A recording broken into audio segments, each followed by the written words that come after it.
अस्सलामुअलैकुम, आप देख रहे हैं समा। मैं हूं सैयद फैसल करीम और मैं हूं किरण आफ्ताब। बुलेटिन का आगाज करते हैं। सबसे पहले बात होगी सिंध में बदइंतजामी और बढ़ती हुई जराइम की वारदातों की। इस सब के बाद ही इस सारे मामले का वजीर आजम पाकिस्तान इमरान खान ने नोटिस ले लिया। ऐसे में वजीर दाखिला शेख रशीद को सिंध की खबर लाने का टास्क सौंप दिया। गवर्नर सिंध इमरान इस्माइल और वजीर प्लानिंग असद उमर ने वजीर आजम को इस हवाले से अपनी तशवीश से आगाह किया था। शेख रशीद का कहना है कि उन्हें कानून नाफिज करने वाले इदारों से मिलकर हिकमत अमली तय करने के अहकामात मिले हैं। जल्द ही सिंध का दौरा करके रिपोर्ट वजीर आजम को पेश करेंगे। शेख रशीद जाओ, सिंध की खबर लाओ। वजीर आजम इमरान खान ने वफाकी वजीर दाखिला को अहम टास्क दे दिया। सिंध में बदइंतजामी और जराइम की बढ़ती हुई वारदातों पर इस्लामाबाद में हुआ अहम तरीन इजलास। गवर्नर सिंध और असद उमर ने सूबे में अमन अमान की खराब सूरत हाल और बढ़ते हुए जराइम पर अपनी शदीद तशवीश से आगाह किया, जिसके बाद वजीर आजम ने शेख रशीद को जिम्मेदारी सौंप दी।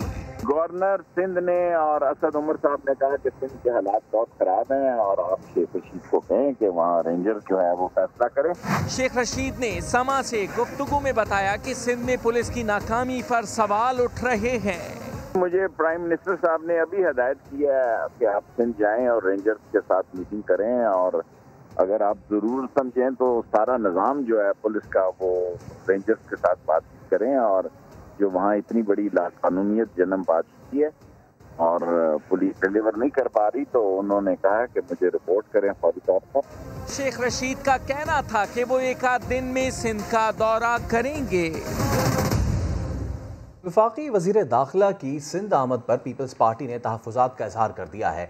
शहला रजा कहती हैं सिंध के हालात पंजाब और खैबर पख्तूनख्वा से बेहतर हैं। अल्लाह रहम करे। वजीर आजम ने आटे चीनी के बाद सिंध का नोटिस लिया है। MQM रहनुमा ख्वाजा इजहार ने कहा शिकारपुर में डाकुओं का बख्तरबंद पर कब्जा करना, डांस करना सूबाई हुकूमत की कारकर्दगी पर थप्पड़ के बराबर है। अपने ही मुल्क के वजीर दाखिला की आमद पर इस कदर परेशानी क्यों? अल्लाह रहम करे कि वजीर आजम साहब नोटिस किया है। आटा, चीनी, दवाई और महंगाई के बाद अब सिंध की बारी। पीपल्स पार्टी की रहनुमा शहला रजा का वफाकी वजीर दाखिला शेख रशीद के सिंध आने पर तंज।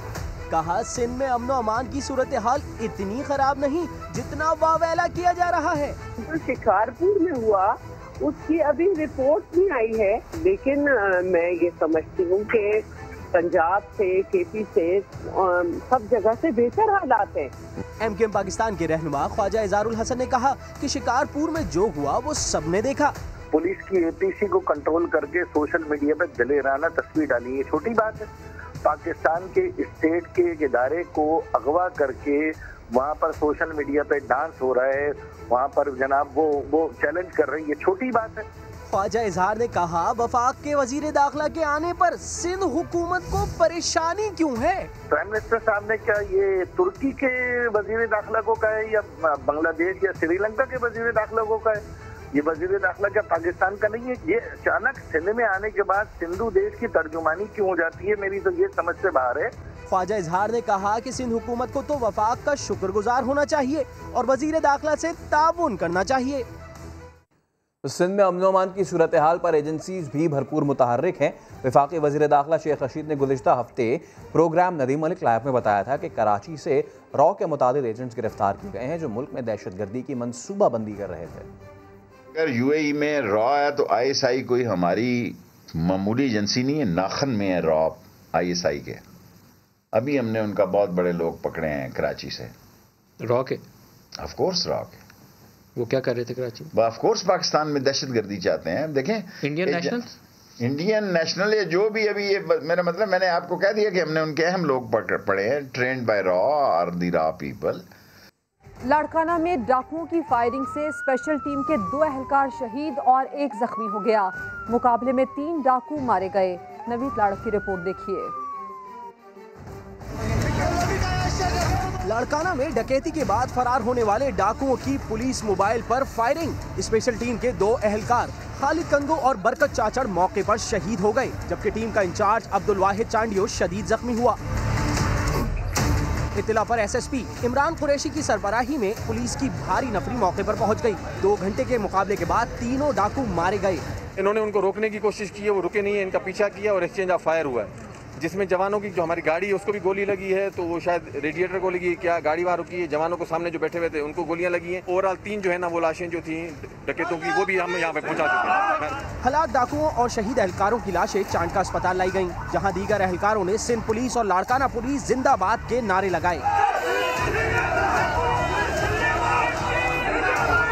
शहीद होने वाले एहलकारों की लाशें पोस्टमार्टम के बाद बुरसा के हवाले कर दी गई हैं, जबकि मारे गए डाकुओं की शनाख्त नहीं हो सकी। नवीद लाड़क, समा, लाड़काना। आदाद शुमार कुछ ऐसे हैं कि कत्ल की वारदातों में लाड़काना कराची से भी आगे। 3 माह के दौरान लाड़काना में 91 अफराद जान से गए, जबकि कराची में इसी दौरान 88 अफराद को कत्ल किया गया। इसी सब पर मजीद अपडेट करेंगे समा के chief crime reporter Ahmed Rehman Khan. जी अहमद। जी बिल्कुल, सिंध पुलिस के डेटा के मुताबिक जो लाड़काना रेंज है उसमें कत्ल की वारदातें कराची से भी ज़्यादा हैं। लाड़काना रेंज में लाड़काना, कंबर शहदादकोट, शिकारपुर, जैकबाबाद और कश्मोर के इलाके आते हैं, जिसमें रवा साल की अगर 3 माह की हम बात करें तो 91 अफराद को जो है वो लाड़काना रेंज में कत्ल किया गया है, जबकि कराची में 88 अफराद को पुलिस रिकॉर्ड के मुताबिक कत्ल किया गया है। इसी तरह अगर हम सिर्फ कराची की बात करें तो कराची में रवा साल 590 से ज़ायद शहरियों से गाड़ियों से जो है वो उनसे न सिर्फ उनकी छीनी गई हैं बल्कि चोरी की गई हैं। इसी तरह 14,970 से ज़ायद शहरियों से मोटरसाइकिलों से उन्हें महरूम किया गया है। इसी तरह 7,580 से ज़ायद शहरी अपने मोबाइल फ़ोन से महरूम हुए हैं। रवां साल कराची में डकैती मज़ाहमत पर 32 अफराद को कत्ल किया गया है, जबकि 255 अफराद जो हैं वो ज़ख्मी हुए हैं। गुज़िश्ता साल कराची में डकैती मज़ाहमत पर 77 अफराद को कत्ल किया गया था और 620 अफराद जो है वो ज़ख्मी हुए थे। तो वैसे तो डकैती की वारदातें जो हैं वो कराची में रुनमा होती हैं और मुख्तलिफ औकात में ये वारदातें जो है वो होती हैं, लेकिन अगर हम कत्ल की वारदातों की बात करें तो लाड़काना रेंज जो है वो कत्ल की वारदातों में कराची से कहीं ज़्यादा आगे है। जी, फाड़े गए नोटिस को जोड़ो, पढ़ो, जवाब दो। बात करेंगे सिपहसालार के 2 टोक ऐलान की। कोर कमांडर्स कॉन्फ्रेंस से खिताब में वाज़ेह कर दिया कि अफगानिस्तान की सरजमीन पाकिस्तान के खिलाफ इस्तेमाल होने की इजाज़त बिल्कुल नहीं दी जाएगी। जनरल कमर जावेद बाजवा ने अफगानिस्तान में दहशतगर्दों के दोबारा मुनज़्ज़म होने पर तशवीश का इजहार किया। उम्मीद जाहिर की कि अफगानिस्तान अपनी सरजमीन पाकिस्तान के खिलाफ इस्तेमाल नहीं होने देगा। उन्होंने पाक फौज की ऑपरेशनल तैयारियों पर मुकम्मल इत्मीनान का इजहार भी किया। अब खबर ये कि पीपल्स पार्टी और ANP को PDM के सरबराही इजलास में नहीं बुलाया जाएगा। मौलाना फजलुर रहमान ने 2 टोक ऐलान कर दिया। कहा कि मुश्किल ये है कि PP क़यादत मैच्योर नहीं है। दोनों जमातों से कहा है कि फैसलों पर नजरसानी करे। उनके जवाब से PDM की तौहीन हुई, जिसका इजाला करना पड़ेगा। PDM को भरपूर अवामी क़ुव्वत के साथ मुतहर्रिक किया जाएगा। 29 मई को सरबराही इजलास बुला लिया गया है। PDM की तहरीक अपने उसूलों पर कायम है। इस उसूलों पर कायम रहते हुए अपने कुछ दोस्तों की कुर्बानी भी दी है। मुश्किल ये है, पीपल्स पार्टी की क़यादत अभी मैच्योर नहीं है। इन 2 जमातों को सरबराही इजलास में बुलाने की कोई तजवीज़ मौजूद नहीं है। उनको यही कहा है कि आप अपने उन फैसलों पर नजरसानी करें। आपसे जल्दबाजी हो गई है और ज़रूरत से ज़्यादा आपने जो मौक़िफ़ दिया है, आपके जवाब ने PDM की ज़रा तौहीन की है। इसका इज़ाला आपको करना है। मुल्क जब चलता है तो सियासतदान अकेले नहीं चलाया करता। ब्यूरोक्रेसी भी साथ चलती है, एस्टेब्लिशमेंट भी साथ चलती है। वो कहें कि सियासतदान पाकिस्तान का हिस्सा नहीं और हम कहें कि एस्टेब्लिशमेंट पाकिस्तान का हिस्सा नहीं, ये इंतहा पसंदी है। मौजूदा हुकूमत धांधली की पैदावार, जिसे किसी सूरत में भी कबूल नहीं किया जा सकता। और का ऑप्शन बरकरार है या दस्तबरदार हो गए? नहीं, बरकरार है। अंदाज़ा नहीं, तंज नहीं, मजाक नहीं, सचमुच PDM में लड़ाई हो गई और ये अब तक दोस्ती में बदली भी नहीं। अब तो ये होगा कि बिलावल भुट्टो की जानिब से शो कॉज नोटिस जो फाड़ा गया उस पर नून लीग का गुस्सा और भी बढ़ गया। मरियम नवाज ने वाजे कर दिया कि पीपल्स पार्टी जवाब दे तब देखा जाएगा। उन्होंने ये भी बता दिया कि कोई नया इत्तेहाद नहीं बन रहा। कोई नया इत्तेहाद नहीं है, PDM है, मीटिंग होगी, लाए अमल जो है वो तय किया जाएगा। तो इंशाअल्लाह ताला PDM बैठेगी, अपना फैसला करेगी कि क्या करना है। शाहिद खाकान अब्बासी ने उसी मौक़िफ़ को आर्टिकुलेट किया जो PMLN का मौक़िफ़ है, जो मेरा मौक़िफ़ है और जो PDM का मौक़िफ़ है। उनको शो कॉज नोटिस इशू हुआ था, उसका जवाब अभी तक नहीं आया। शहबाज साहब ने जो डिनर होस्ट किया था वो PDM का डिनर नहीं था, वो बतौर ऑपोजिशन लीडर जो या जिम्मेदारियां जो थी उसकी अदायगी के लिए वो किया था। बजट सेशन का प्लानिंग थी वो, उससे PDM का कोई लेना देना नहीं है। जब शहबाज साहब मौजूद हैं तो मेरी मौजूदगी हर जगह पे ज़रूरी नहीं है। जो ग्रोथ का फिगर आपने दिखाया है वो ऐसा झूठ है कि वो अपने लोग भी इनके मानने को तैयार नहीं है। तबाह हाल हो गए लोग, झोलियाँ उठा के बददुआएं दे रहे हैं। बाजारों में आप चले जाएं, आए मेरे साथ किसी सब्जी मंडी में चले, दुकान पे चले, किसी किराना स्टोर पे चले, किसी गरीब के घर में चले और देखें कि वहाँ हालात क्या हैं। PP रहनुमा शाज़िया मरी ने PDM सरबराह के बयान को अफसोसनाक करार दिया। कहा शायद मौलाना फजलुर रहमान को गलत फहमी है कि PP ने इजलास में आने की ख्वाहिश का इजहार किया। दावा किया कि शहबाज शरीफ के शाही से कुछ लोग खफा हैं। मौलाना साहब की ये कोई गलत फहमी है कि पीपल्स पार्टी ने उस इजलास में मौजूद होने की ख्वाहिश का इजहार किया है। JUI और पाकिस्तान मुस्लिम लीग नवाज लंदन चैप्टर जिस तरीके से बिहेव कर रहे हैं और आज भी नजर आ रहा है वो यकीनन पॉलिटिकल एनवायरनमेंट बिलखुसूस ऑपोजिशन के हवाले से जो है उसके लिए अच्छी खबर नहीं है। कल का जो इशाइया था वो एक अच्छा कदम था, लेकिन उससे लगता यूं है कि दो जमातों से जो दो लोग हैं बिलखुसूस वो खफा है। मरियम नवाज साहिबा ने आज ही अपने एक बयान में कहा कि हमारे पास तो नंबर्स भी पूरे हैं, हमें तो कोई और नंबर नहीं चाहिए पंजाब में वोट ऑफ नो कॉन्फिडेंस लाने के लिए। तो फिर क्या वजह है कि नवाज लीग पंजाब में गुज़दार गवर्नमेंट के खिलाफ नो कॉन्फिडेंस नहीं ला रही? क्या ये किसी बड़े मुकमुका का नतीजा है? शटर गिराओ वरना थाने जाओ, जानिए थोड़ी देर में। PDM में पीपल्स पार्टी की वापसी पर ओहदा छोड़ दूंगा। PDM के सेक्रेटरी जनरल शाहिद खाकान अब्बासी ने धमकी दे दी। कहा कि अगर पीपल्स पार्टी को वापस आना है तो जो कागज फाड़े थे उन्हें जोड़कर वजाहत देना होगी। PDM के अंदर कोई दावत पाकिस्तान पीपल्स पार्टी को नहीं। PDM के अंदर मौलाना फजलुर रहमान साहब ने बड़ी वजाहत से कहा है अपने फैसले पर नजरसानी करें, जो एतमाद आपने तोड़ा है उस एतमाद को बहाल करें। PDM मकसद के लिए था, एक बयानिया था, अगर आप उसके एतमाद कायम नहीं है तो फिर आपकी PDM में जगह नहीं। अगर PDM में किसी ने शामिल होना है तो उनको PDM का एतमाद बहाल करना हो। कि PDM कोई रिवॉल्विंग डोर पॉलिसी नहीं है कि उसका एतमाद भी तोड़े और बाहर निकल जाए और फिर आपको तकलीफ हो तो वापस अंदर आने की कोशिश करें। दरवाजे बंद हैं, दरवाजा उस वक्त खुलेगा जब आप PDM का एतमाद बहाल करें। वजाहत तलब की थी, कागज जो फाड़े थे उनको जोड़कर पढ़े, जवाब दें। जितना नुकसान नैब ने पाकिस्तान का किया है शायद ही कोई इदारा कर सका हो। करप्शन आज भी जारी है। आज इस मुल्क का करप्ट तरीन इदारा नैब है। नैब फैसले पैसे लेकर करता है। पीपल्स पार्टी और ANP का रवैया पूरी PDM नाला। मौलाना फजलुर रहमान ने शहबाज शरीफ को साफ साफ बताया, कहा दोनों को रुजू के लिए मोहलत दी गई लेकिन सब बेसूद रहा। दो टोक कह दिया इत्तेहाद में वापस आना है तो पीपल्स पार्टी को अपनी गलती मानना होगी। मुलाकात की अंदरूनी कहानी जानिए इस्लामाबाद से जुल्करनैन इकबाल की ज़बानी। PDM में पीपल्स पार्टी और ANP की वापसी का मामला। ओपोजिशन लीडर शहबाज शरीफ मौलाना फजलुर रहमान के घर पहुंच गए। बैठक लगी तो मौलाना ने PDM क़यादत से मुशावरत के लिए वक्त मांग लिया। मुलाकात में मौलाना ने दिल के फफोले भी फोड़ डाले। कहा पीपल्स पार्टी और ANP से सभी नाला हैं। दोनों जमातों को रुजू के लिए वक्त भी दिया लेकिन कोई राब्ता न किया गया। PDM में वापसी इत्तेहादी जमातों के सरबराहान की रजामंदी से मशरूत। मौलाना फजलुर रहमान ने वक्फ अमलाक एक्ट को कुरान और सुन्नत के मुनाफी करार देते हुए मुस्तरद कर दिया। साथ ही बोले नए बोर्ड की मंजूरी देकर मदारिस के नज़्म व नसब को तोड़ने की भोंडी कोशिश की गई। कैमरामैन हबीबुल हसन के साथ जुल्करनैन इकबाल, समा, इस्लामाबाद।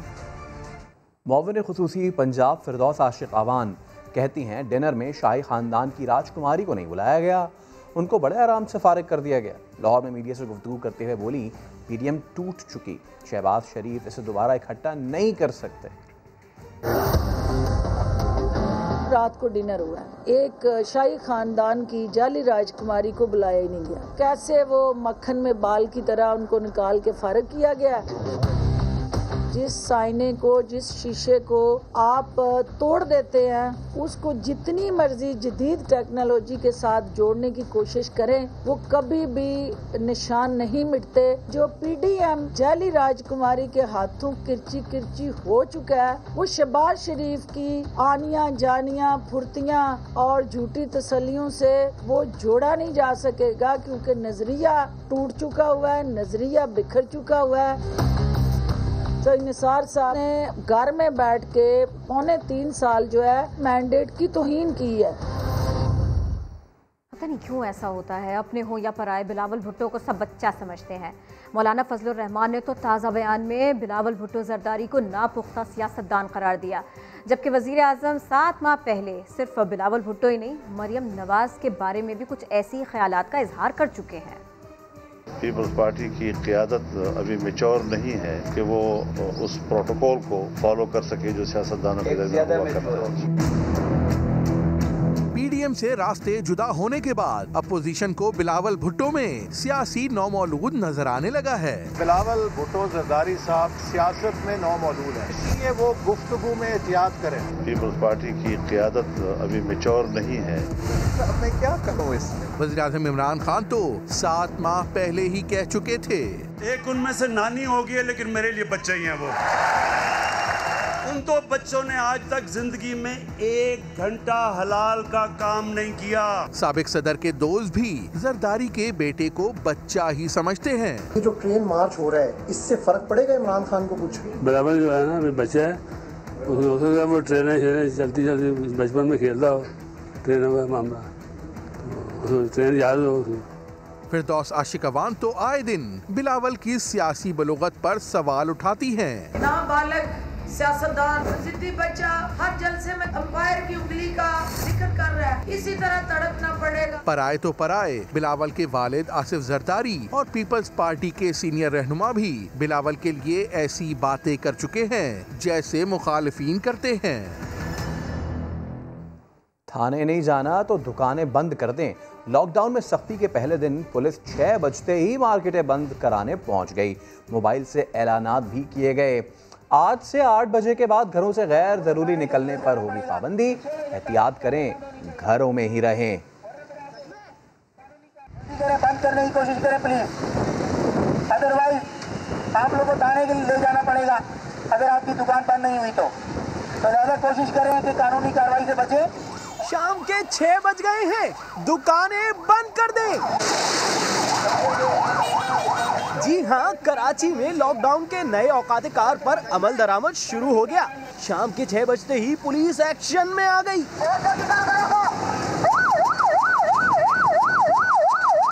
हैदरी, सदर, जामा क्लॉथ, तारिक रोड समेत शहर की मार्केटों और बाजारों को बंद करा दिया गया। बाजारों में खरीदारी के लिए आने वाले शहरियों ने लॉकडाउन का दौरानिया कम करने का मुतालबा किया। आधी हुई आधी नहीं हुई, इसलिए नहीं हुई क्योंकि वर्किंग पीपल्स जो होते हैं ना, वो इस टाइम ड्यूरेशन में शॉपिंग के लिए नहीं आ सकते, तो या तो वहाँ पे भी टाइम ड्यूरेशन वो किया जाए या तो फिर इसको बढ़ाया जाए। रात 8 बजे के बाद शहरी घरों से गैर जरूरी तौर पर बाहर निकलने से गुरेज करें, वरना पुलिस का सामना करना होगा। सिर्फ इमरजेंसी की सूरत में घर से निकलने की इजाजत है। सिंध हुकूमत की कोरोना को मजीद फैलने से रोकने की नई हिकमत अमली कितनी मौसर है, ये आने वाले दिनों में कोरोना केसेस की शरह से साबित हो जाएगा। आगे जानिए, दूसरों को नसीहत, खुद मियां फसीहत। सिंध में लॉकडाउन में सख्ती और 8 बजे के बाद घरों से निकलने पर पाबंदी। ऐसे में कराची में क्या सूरत हाल है, जानेंगे समा के नुमाइंदे मोहम्मद अली हफीज से। अली, बताइए क्या सूरत हाल है इस वक्त शहर कायद की? जी बिल्कुल, कोरोना वायरस से बचाव के लिए जो हुकूमत सिंध के इकदाम जो है उसमें जो है यहाँ पर कराची पुलिस अमल दरामद करती हुई नज़र आ रही है। अगर हम बात करें, सख्त लॉकडाउन जो है उस पर अमल दरामद कराची में शुरू कर दिया गया है। हम मौजूद हैं सदर में। यहाँ पर जो कार सवार हैं, मोटरसाइकिल सवार हैं, उनको पुलिस रोक कर जो है पूछ रही है कि वो ज़रूरी काम से जा रहे हैं या गैर ज़रूरी जो है यहाँ पर जो है वो घूम रहे हैं या सफ़र कर रहे हैं। इस हवाले से पुलिस काफ़ी मुतारिक दिखाई दे रही है। जो SOPs है, लॉकडाउन है, उस पर सख्ती से अमल दरामद करवाने के लिए कराची पुलिस ने जगह जगह नाके लगाए हुए हैं। सदर है, MA रोड है, शारा लियाकत है, शारा फैसल है, टावर है, यहाँ पुलिस की भारी नफरी मौजूद है। और जो भी सड़क पर नज़र आ रहा है शहरी जो मास्क नहीं लगाया हुआ, उसके खिलाफ जो कार्रवाई बनती है वो भी की जा रही है। और जो बिला वजह घरों से निकले हुए हैं उनसे ये पूछा जा रहा है वो क्यों निकले हुए हैं। लेकिन पुलिस का ये कहना है कि SOPs पे, कोरोना SOPs पे जो है अमल दरामद लाजमी करवाया जाएगा। जी अली हफीज़, आप अपडेट कर रहे थे, आपका शुक्रिया। लॉकडाउन के बावजूद कराची में ट्रैफिक जैम अब नज़र आ रहा है। गुलशन इकबाल और यासीनाबाद में गाड़ियों की कतारें लगी हुई हैं।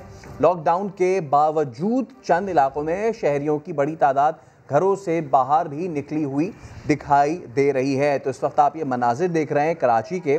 सिंध में आज से बिलखुसूस कराची में यह अहकामात थे कि 8 बजे के बाद कोई भी आदमी गैर ज़रूरी घर से बाहर ना निकले, लेकिन ट्रैफिक जाम अभी भी नज़र आ रहा है। ये गुलशन इकबाल के मनाजिर हैं, यासीनाबाद के मनाजिर हैं। यहाँ पहले तो गाड़ियों की कतारें लगी हुई हैं और ट्रैफिक पुलिस वाले भी नज़र आ रहे हैं इनको मैनेज करने के चक्कर में। लॉकडाउन के बावजूद चंद इलाके ऐसे भी हैं जहाँ शहरियों की बड़ी तादाद अभी भी घरों से बाहर निकली हुई है। यहाँ हुआ क्या, कहा कुछ, हुआ कुछ। अब जो खबर हम आपको दे रहे हैं वो कहा कुछ और किया कुछ वाली है। वफाकी वज़ीर तालीम का कोरोना टेस्ट मुस्बत आ गया। स्कूल के बच्चों को SOPs पर अमल दरामद का मशवरा देने वाले शफकत महमूद खुद एहतियाती तदबीर फरामोश कर बैठे। कोरोना टेस्ट का नतीजा आने से पहले ही यूनिवर्सिटी की तकरीब में शिरकत की। फरार रब्बानी रिपोर्ट कर रही हैं। दूसरों को नसीहत, खुद मियाँ फजीहत। बच्चों को कोरोना से बचाव और एहतियात के मशवरे देने वाले वजीर तालीम खुद एहतियाती तदाबीर पर अमल करना भूल गए। कोरोना की अलामात जाहिर होने पर शफकत महमूद ने टेस्ट कराया। नतीजा आने से पहले ही मुख्तलिफ तकारीब में शिरकत की। मुआविन खुसूसी उस्मान डार के साथ मिलकर तलबा में इसनाद भी तकसीम की।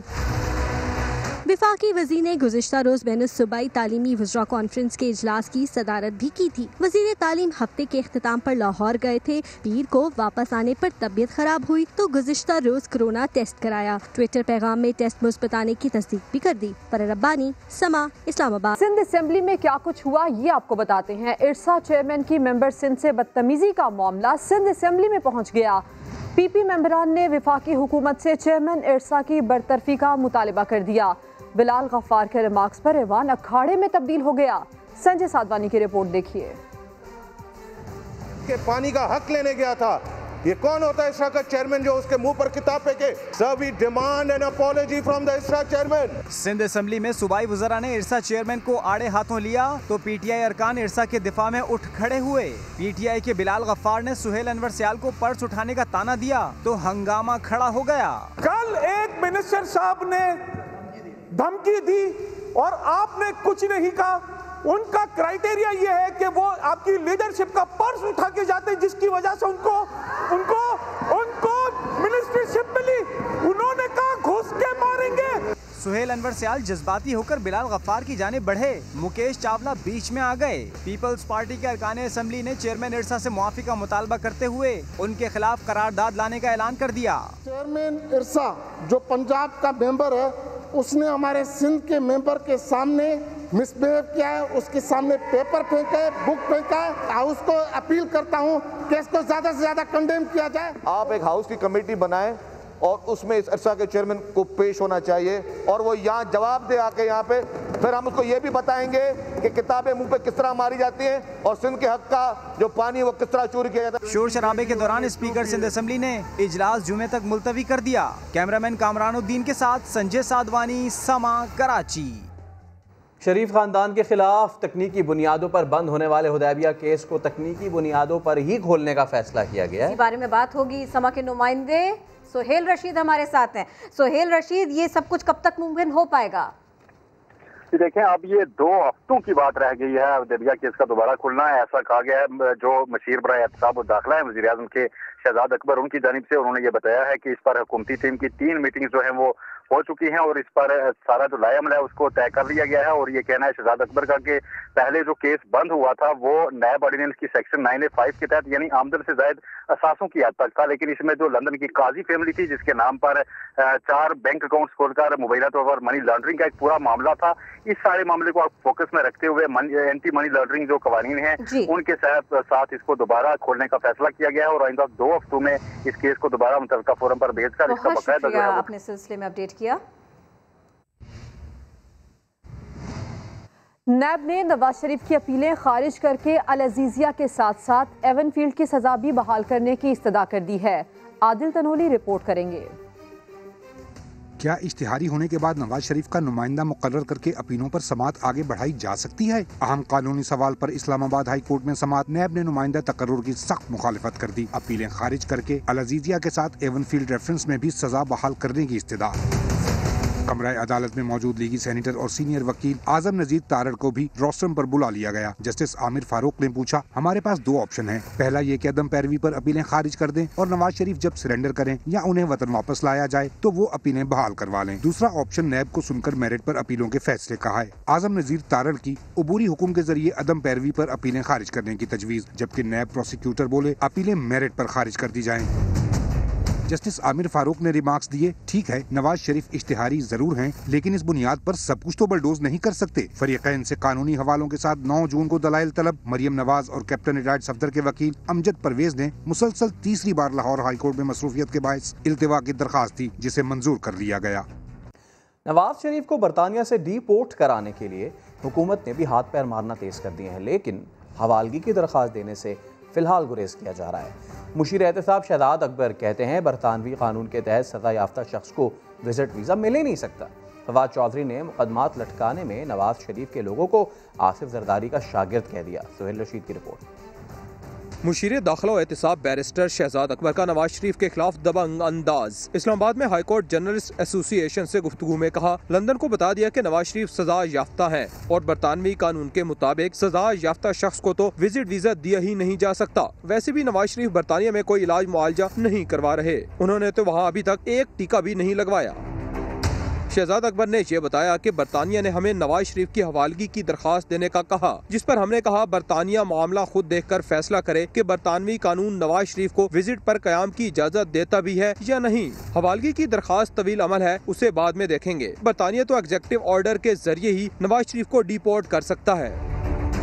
शरीफ खानदान की कानूनी जंग पर वफाकी वजीर इत्तलात फवाद चौधरी का भी करारा तबसरा। जाली क़यादत को भी लपेटे में ले लिया, कहा कायद पीपल्स पार्टी की तरह मरियम नवाज वगैरह भी इल्तिवा के रास्ते पर चल निकले। नवाज शरीफ के लोग केसेस लटकाने का तरीका अब आसिफ अली जरदारी से सीख रहे हैं।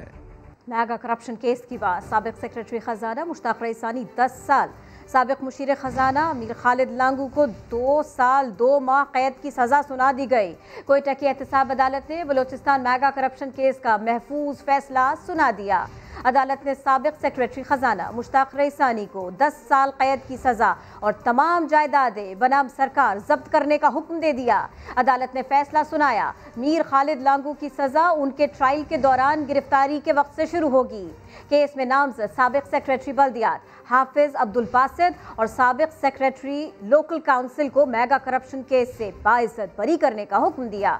मुश्ताक रईसानी के घर से 64 करोड़ रुपए से जायद की नकदी और जेवरात बरामद हुए थे। मुश्ताक रईसानी ने मिली भगत से 2 अरब 24 करोड़ रुपए की करप्शन की थी। रेकोर्डिक अमल दरामद केस में पाकिस्तान की बड़ी कामयाबी, बात करेंगे अपने नुमाइंदे जुल्कनैन से। जुल्कनैन बताइए। देखिए, ब्रिटिश वर्जिन आइलैंड की हाई कोर्ट में रिकॉर्डिंग अमल दरामद केस जारी था, जिसमें जो पीआईए के 2 होटल रोजवेल्ट और सब्सक्राइब, इनको भी तहवील में ले लिया गया था। अब पाकिस्तान की कामयाबी ये हुई है कि अमल दरामद दरखास्त खारिज कर दी गई है टेथॉन कंपनी की, और पीआईए को न सिर्फ उनके दोनों होटल वापस मिल गए हैं, बल्कि अदालत ने टेथॉन कंपनी को ये हुक्म दिया है कि कानूनी चाराजोई के ऊपर जो भी पाकिस्तान के अखराजात आए हैं वो भी पाकिस्तान को वापस पे किए जाएंगे। शुक्रिया। इस्लाह मुआशरा के लिए इस्लामी नज़रियाती काउंसिल ने 100 के करीब मौज़ूआत पर जुमे के खुतबात की फहरिस्त मरतब कर ली है। काउंसिल के रुकन मुफ्ती जुबैर कहते हैं ये खुतबात जबरी और लाजमी नहीं, इख्तियारी है। पाकिस्तान में मिसाली इस्लामी माशरे के क़याम का अज़्म। सदर मुमलिकत आरिफ अलवी की तजवीज़ पर इस्लामी नज़रियाती कौंसल ने 100 से ज़्यादा मौज़ूआत पर खुतबात तैयार कर लिए। कौंसल के रुकन मुफ्ती ज़ुबैर का कहना है तमाम मौज़ूआत पर जामे तहकीक के बाद खुतबात मुरतब किए गए हैं। बाज़ लोग यहाँ ये समझ रहे हैं कि शायद ये कुछ जबरी और लाजमी मौज़ूआत हैं, ऐसा हरगिज नहीं है। सोशल मीडिया पर इस तरह की बातें चली हैं। कौंसिल ने बाकायदा प्रेस रिलीज भी जारी कर दी है जिसमें बाकायदा हेडलाइन यही है कि खुतबात जुम्मा और दीगर तमाम दीनी तकरीबात के लिए ये इख्तियारी मज़ामीन है। समा से गुफ्तगू में मुफ्ती ज़ुबैर का कहना था कि ये खुतबात जबरी तौर पर नाफिज नहीं किए जाएंगे बल्कि इनका इस्तेमाल आइम्मा और वाइज़ीन की मर्जी पर मुनहसिर है। इनमें कुरान करीम में तदब्बर, बुनियादी अकायद, सफाई सुथराई, हुकूकुल इबाद, खवातीन की विरासत, जिस्मानी सेहत, वादे और टाइम की पाबंदी, मिलावट, जखीरा अंदोजी, नाजायज मुनाफा खोरी, इसराफ और फजूल खर्ची की मुमानात और वालदैन, पड़ोसियों, यतीमों, मुलाजिमीन, नौकरों, मजदूरों के हुकूक, रिफाई खिदमात का तसव्वुर, इन जैसे उम्दा और शानदार मौज़ूआत हैं। और उन्होंने मजीद कहा कि कौंसिल के तमाम अरकान ने इन मौज़ूआत पर इत्तिफाक़ राय का इजहार किया।